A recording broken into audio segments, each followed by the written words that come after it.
خب دوستان راجع به دوختا پرسیده بودن. دوستان دوختی که بالاش اینطوری باشه بهش میگن پلیسه. خب اگه بغلش اینطوری باشه بهش میگن بغل حاشیه. عرضم خدمتتون اینم یه نوع بغل حاشیه است. پارچه‌ای که طرحش اینطوری باشه بهش میگن حریر قابی. دیگه تو اینجور پارچه ها نمیخواد 3 برابر عرضت پارچه بگیری.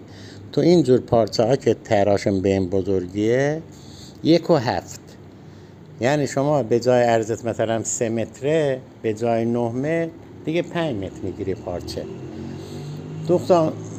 دوستان عزیز ببین این دوختی هم که اینطوریه به اینم میگم پانچ، یعنی سوراخ میشه میره داخلش.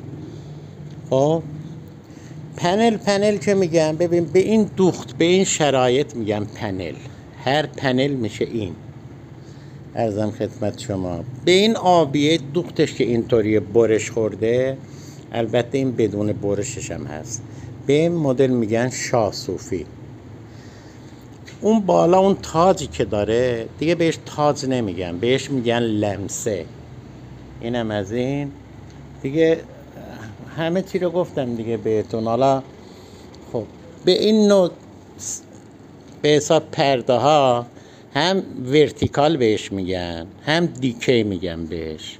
این هم که خب میدونین زبراست. خب به این نوع زبرا که 2 تا زنجیر داره، یه زنجیرش مال اینه یه زنجیرش مال آستریشه، خب به اینا هم میگن شب و روز.